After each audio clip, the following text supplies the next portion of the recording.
அற்புதம் என்ன உரைப்பேன், இங்கே வர எப்பவும் என்னை மறப்பேன்.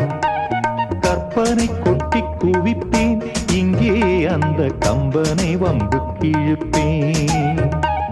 வர்ணித்து பாடும் கவிஞன் நான், வண்ணங்கள் தீட்டும் கலைஞன் நான்.